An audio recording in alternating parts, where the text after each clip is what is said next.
طيب انت عايز تسال اي سؤال انا هجاوبك عليه، بس انا اقول لك على حاجه. بس اتفضل هي القصه ان النادي الاهلي هو مش محتاج ضربه جزاء ولا محتاج كره اوفسايد ولا محتاج فار. النادي الاهلي بطولات كتير جدا وتاريخ مشرف، واكبر نادي في افريقيا او في مصر حصل على بطولات افريقيه ومحليه. بس اكبر قلعه الزمالك، اكبر قلعه الزمالك، اكبر قلعه ماشي ما فيش مشكله، لكن نادي القرن هو نادي الاهلي، صح ولا لا؟ خدتوه ازاي يا كابتن؟ ما خلاص بقى، ما دي اتحسمت. خدتوه ازاي بس؟ شلون خدت نادي؟ ما اتحسمت. خدتوه ازاي؟ هو الاهلي واخد كام افريقيا؟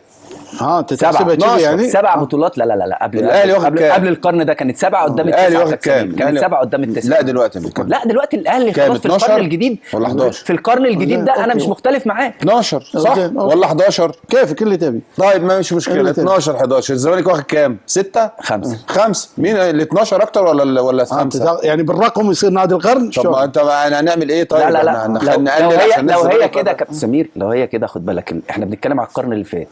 نادي القرن حضرتك خدته ان من سنه 2000 كان الزمالك واخد 9 بطولات افريقيه مع سواء افريقيا ابطال الدوري، سواء افريقيا ابطال الكؤوس، سواء كاس سوبر او كل البطولات اللي موجوده افريقيا، والاهلي كان واخد 7 بطولات واتحسب نادي القرن بالبوينت للنادي الاهلي.